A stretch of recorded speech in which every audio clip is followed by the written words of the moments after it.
पहलगाम में हुए दिल दहला देने वाले आतंकी हमले के बाद जिसने पूरे देश को झकझोर कर रख दिया, विपक्ष ने सरकार को कटघरे में खड़ा करते हुए बार बार सवाल दागे कि आखिर हमले के जिम्मेदार आतंकी अभी तक क्यों नहीं पकड़े गए।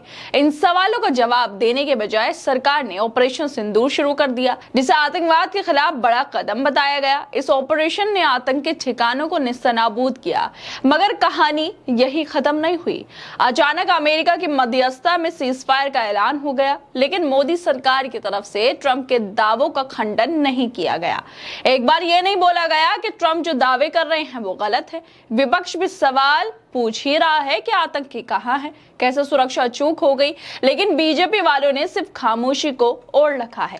जब सेना के अपमान करने की बात आती है तो विजय शाह जैसे नेताओं को आगे कर दिया जाता है, और जब जनता जवाब मांगती है, विपक्ष जवाब मांगता है, तो बीजेपी वाले चुप्पी साध लेते हैं। मगर चुप्पी साध लेने से नरेंद्र मोदी और बीजेपी से विपक्ष के सवालों का सिलसिला खत्म नहीं होता।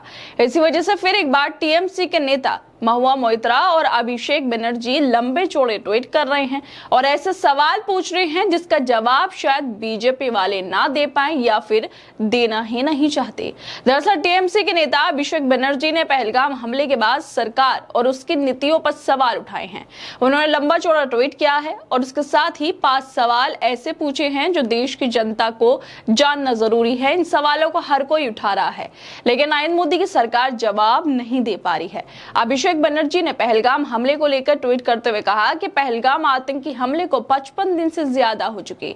ये चिंता की बात है कि एक लोकतंत्र में ना तो मुख्यधारा के मीडिया, ना ही विपक्षी नेता और ना ही न्यायपालिका ने भारत सरकार के सामने ये 5 अहम सवाल उठाए। लेकिन एक नागरिक के तौर पर देश की भलाई के लिए और एक जनप्रतिनिधि के रूप में जवाबदेही के लिए मैं भारत सरकार के सामने ये 5 सवाल रखता हूं। और इसी के साथ वह सबसे पहले पूछते हैं कि 4 आतंकी सीमा पार करके 26 बेगुनाह नागरिकों को मारने में कैसे कामयाब हुए।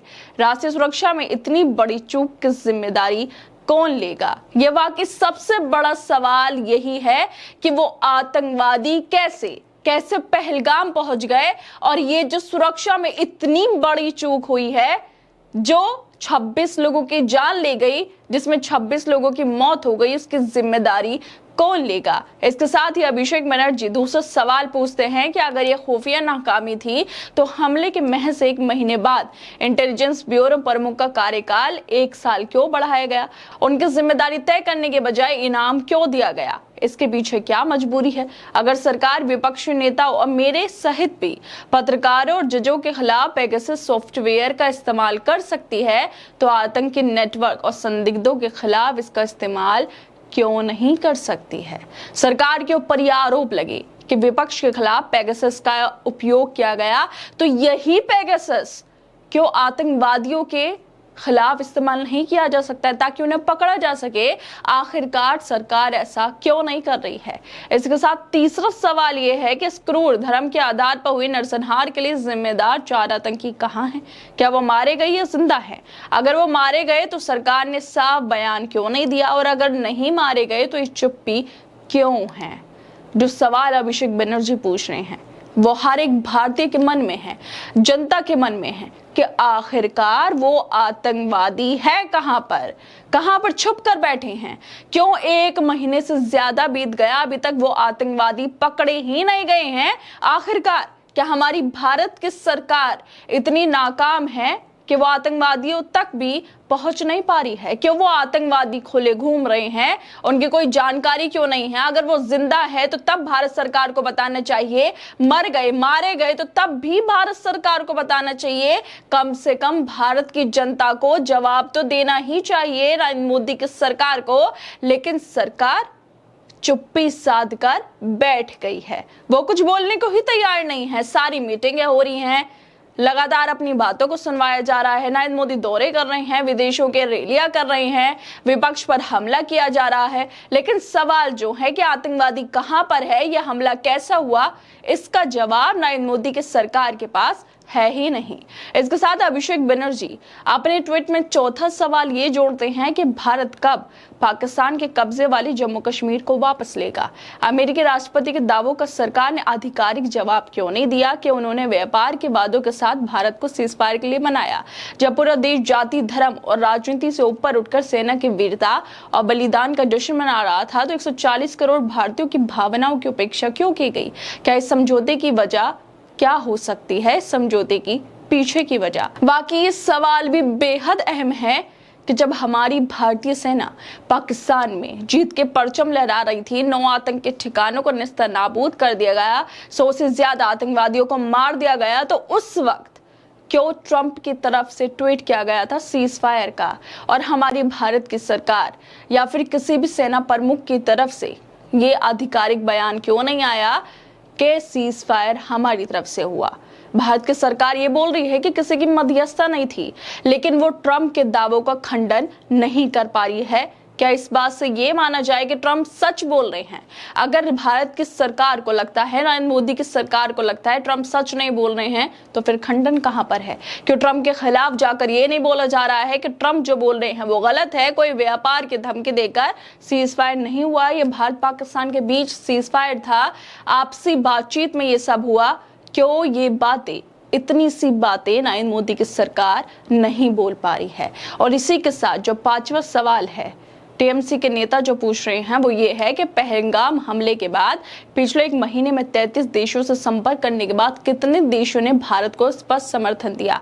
अगर हम सचमुच विश्वगुरु और दुनिया की चौथी सबसे बड़ी अर्थव्यवस्था है, तो आईएमएफ और विश्व बैंक ने पहलगाम हमले के फौरन बाद पाकिस्तान को $1 बिलियन और $40 बिलियन की वित्तीय सहायता और दीर्घकालिक निवेश की मंजूरी क्यों दी? बाबा सीमा पार आतंकवाद में शामिल देश न सिर्फ वैश्विक जांच से कैसे बच गया, बल्कि उसे इनाम क्यों मिल रहा है? और इससे भी चौंकाने वाली बात, हमले के 1 महीने बाद पाकिस्तान को संयुक्त राष्ट्र सुरक्षा परिषद की आतंकवाद विरोधी समिति का उपाध्यक्ष क्यों बनाया? इसके साथ ही टीएमसी के नेता आगे लिखते हैं कि पिछले 10 साल में विदेशी मामले पर 2 लाख करोड़ रुपए से ज्यादा खर्च किए गए हैं। भारतीय जनता को पारदर्शिता, जवाबदेही और नतीजे चाहिए, ना कि चुप्पी और बहानेबाजी। देश जवाब का इंतजार कर रहा है। ये वो बेहद बड़े सवाल हैं जो वाकई टीएमसी के नेता ने पूछे हैं और जिनका जवाब भी सरकार को देना चाहिए, क्योंकि बीजेपी की सरकार देश में 11 साल उसको पूरे हो चुके हैं, तो उसकी जवाबदेही बनती है जनता के लिए, विपक्ष के लिए, ताकि जनता जो सवाल पूछ रही है उसका जवाब उसे मिल सके। लेकिन नरेंद्र मोदी के जो नेता है वो सेना का अपमान तो कर रहे हैं, उल्टे सीधे बयान तो दे रहे हैं, लेकिन एक बार जनता के सवालों का जवाब नहीं दे पा रहे हैं। और टीएमसी के नेता ने जो इतने महत्वपूर्ण सवाल उठाए हैं उनको लेकर जो मुखरता से अपनी बात रखती हैं और नरेंद्र मोदी की नीतियों की आलोचना करती रहती है, महुआ मोइत्रा, उन्होंने भी ट्वीट किया है। वो लिखती हैं कि भारत सरकार से फौरन जवाब मांगना ना तो देशद्रोह है और ना ही छोटी राजनीति। अब समय आ गया है कि देश को सच बताया जाए, हमें जवाबदेही चाहिए, ना कि अंतहीन बहानेबाजी। बाकी देश को जवाब चाहिए, बहानेबाजी नहीं चाहिए, और ना ही ये चाहिए कि बीजेपी वाले अपनी नाकामी से पल्ला झाड़कर कांग्रेस के ऊपर सब कुछ डाल दे। पहलगाम के खौफनाक हमले को लेकर देश के हर कोने से सवाल पूछे जा रहे हैं, मगर 55 दिन बाद भी सरकार की चुप्पी गंभीर है। विपक्ष बार बार पूछ रहा है, सीमा सुरक्षा और खुफिया तंत्र में इतनी बड़ी चूक कैसे हुई? पेगासस जैसे हथियार आतंकियों के खिलाफ क्यों नहीं इस्तेमाल किए जा रहे, बल्कि विपक्ष और पत्रकारों पर इस्तेमाल क्यों हो रहे हैं? ये वाकई गंभीर मुद्दे हैं जिन पर सरकार को जवाब जरूर देना चाहिए। खैर दोस्तों, आप लोगों को क्या लगता है? जिस तरह से सवाल उठ रहे हैं, देश के हर एक कोने से सवाल उठ रहे हैं, विपक्ष सवाल पूछ रहा है, लेकिन नरेंद्र मोदी की सरकार, उनके नेता, उनके मंत्री जवाब नहीं दे पा रहे हैं। आप लोगों को क्या लगता है इस वीडियो को लेकर? हमें अपनी राय जरूर दें और बाकी तमाम खबरों को देखने के लिए जुड़े रहिए हमारे साथ।